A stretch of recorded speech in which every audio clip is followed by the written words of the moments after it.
नमस्कार दोस्तों, आज के हमारे इस वीडियो में हम आपके लिए करवा चौथ व्रत की संपूर्ण कथा लेकर आए हैं। बहुत समय पहले की बात है। किसी साहूकार के 7 बेटे थे और उनकी एक बहन करवा थी।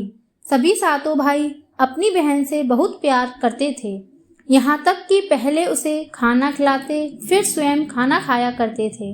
एक दिन जब करवा चौथ का व्रत आया तो करवा अपने ससुराल से मायके आई हुई थी। शाम को जब भाई खाना खाने बैठे तो अपनी बहन से भी खाने को आग्रह करने लगे।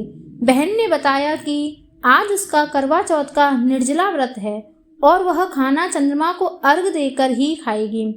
अपनी बहन को भूख प्यास से व्याकुल देख सबसे छोटे भाई ने पहाड़ी पर जाकर एक दीपक जला दिया और उसे चलने की ओट में रख दिया।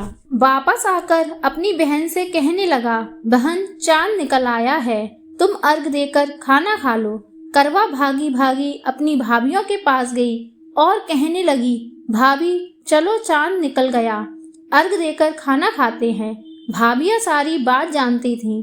वह बोली, बाईसा अभी आपका चांद निकला है, आप अर्घ देकर खाना खा लो, हमारा चांद निकलने में अभी समय है। करवा भोली भाली भाभियों की यह बात नहीं समझ पाई और चांद को अर्घ देकर खाना खाने बैठ गई।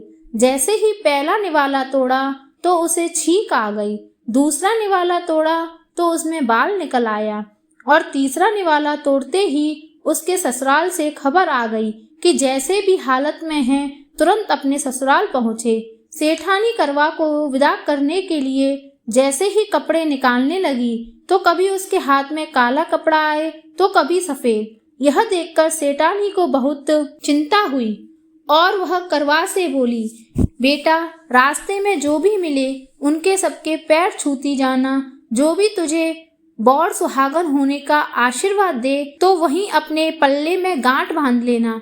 माँ की यह बात सुनकर करवा अपने ससुराल के लिए निकल गई। रास्ते में जो भी मिला करवा उन सबके पैर छूती गई। सभी उसे खुश रहो, खुश सुखी रहो यह आशीर्वाद देते रहे, लेकिन किसी ने भी उसे बड़ सुहागन का होने का आशीर्वाद नहीं दिया। अब करवा जैसे ही अपने ससुराल पहुंची तो घर के आंगन में छोटी ननद खेल रही थी। करवा ने जैसे ही ननद के पैर छुए तो वह बोली, खुश रहो सुखी रहो, पूर्ण सुहागन हो, दूधो नाओ पूतो फलो। छोटी ननद के ऐसा आशीर्वाद देते ही करवा ने अपने पल्ले पर गांठ बांध ली। जैसे ही वह अंदर गई तो देखती है आंगन में उसके पति का शव रखा था और उसे ले जाने की तैयारियां की जा रही थीं। यह देखते ही करवा रोने लगी, विलाप करने लगी और कहने लगी, मैं इन्हें कहीं नहीं ले जाने दूंगी, इन्हें कहीं मत लेकर जाओ। जब कोई भी उसकी बात नहीं माना तो वह बोली, मैं भी इसके साथ चलूंगी। सभी ने विचार किया कि साथ में ले चलते हैं इसको। सभी के साथ करवा शमशान घाट पहुंच गई। जब पति के अंतिम संस्कार का समय हुआ तो वह बोली, मैं इन्हें नहीं जलाने दूंगी। सब कहने लगे, पहले तो अपने पति को खा गई, अब उसकी मिट्टी भी खराब कर रही है। लेकिन करवा ने किसी की एक न सुनी। सभी लोगों ने आपस में विचार विमर्श किया और उसको शमशान में ही एक झोपड़ी डलवा दी। उस झोपड़ी में करवा अपने पति को लेकर रहने लगी। अब करवा सुबह शाम अपने पति की साफ सफाई करती और उसके पास बैठी रहती थी। सुबह शाम छोटी नंद आकर उसे खाना पीना दे जाया करती थी। अब वह हर महीने की चौथ का व्रत करने लगी। व्रत करती, चंद्रमा को अर्घ देती और जब पूजा करने बैठती तो चौथ माता प्रकट होकर कहती, करवोले करवले घड़ बुखारी करवोले, भैयों की प्यारी करवोले। तो करवा उनसे अपना सुहाग मांगने लगी। हर महीने की चौथ माता उससे कहती, तेरा सुहाग हमने नहीं, सबसे बड़ी चौथ माता ने लिया है, उनसे अपना सुहाग मांगना। ऐसे करते करते अश्विन की चौथ आई तो करवा उनसे कहने लगी, माता मैं 12 महीने से यहाँ बैठी चौथ का व्रत कर रही हूँ, अब तो मुझे मेरा सुहाग वापस लौटा दे। तब अश्विन की चौथ माता करवा से कहने लगी, तेरा सुहाग हम नहीं लौटा सकते, तुझसे बड़ी कार्तिक की चौथ माता नाराज है। यदि तू अपने पति के प्राण वापस चाहती है तो उनके पैर पकड़ लेना और उनके पैर छोड़ना मत। 16 श्रृंगार का सारा सामान तैयार रखना। ऐसा कहकर चौथ माता अंतर्ध्यान हो गई। जब कार्तिक की बड़ी चौथ आई तो करवा ने अपनी छोटी ननद से 16 श्रृंगार का सुहाग का सारा सामान मंगवाया। जब ननद ने जाकर माँ को यह बात बताई तो सास बोली, पागल हो गई है, जो मांगती है दे आओ। छोटी ननद सुहाग का सारा सामान लेकर करवा को दे देती है। अब वह करवा चौथ का व्रत रखती है, चंद्रमा को अर्घ देती है और जैसे ही जोत करती है तो चौथ माता उसके सामने प्रकट हुई और कहने लगी, करवो ले घनी बुकारी, करवो ले 7 भाइयों की प्यारी, करवो ले दिन में चांद उगाने वाली, करवो ले। तब उसने उनके पैर पकड़ लिए और बोली, माँ मेरा सुहाग मुझे वापस लौटाओ। यह सुन चौथ माता बोली, अरे तू तो बहुत भूखी है, 7 भाइयों की प्यारी है, तुझे सुहाग का क्या काम। तो करवा कहने लगी, माता मुझसे बहुत बड़ा पाप हो गया, मेरे सुहाग को मुझे वापस लौटा दो। माता मैं आपके पैर तब तक नहीं छोड़ूंगी जब तक आप मेरा सुहाग मुझे वापस नहीं लौटा देती। यह सुनकर चौथ माता ने करवा से एक एक करके सुहाग का सारा सामान मांगा और करवा उन्हें सारा सुहाग का सामान एक एक कर देती गई।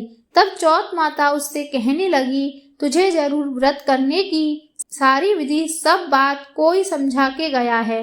तो करवा कहने लगी, माता मुझे तो हालात ने सब कुछ समझा दिया, आप बस मेरा सुहाग मुझे वापस लौटा दो। तब चौथ माता ने अपनी आंखों से काजल निकाला, उंगलियों में से मेहंदी और मांग से सिंदूर निकालकर उसे करवे में घोल दिया और उस जल से उसके पति को छींटा लगाया। छींटा लगाते ही उसका पति जीवित हो गया। जाते जाते चौथ माता उसकी झोपड़ी पर लात मार गई, जिससे उसकी झोपड़ी महल में बदल गई। करवा के सब सुख आनंद हो गया।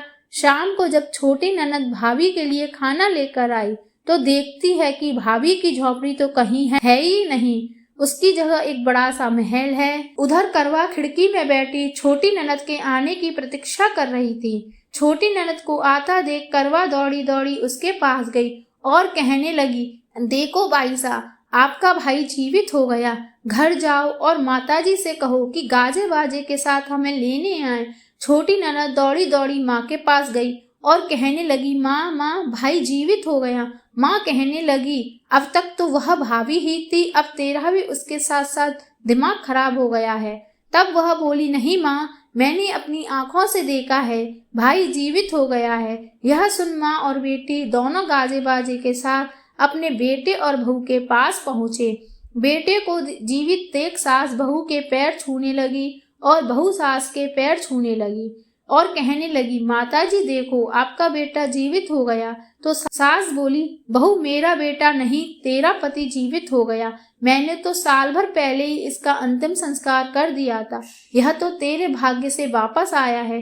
हे चौथ माता, जैसे पहले साहूकार की बेटी के साथ करी वैसे किसी के साथ मत करना और बाद में जैसे करवा के पति की लंबी आयु दी वैसे ही इस कथा को कहने वाले सुनने और हुंकार भरने वाले को देना।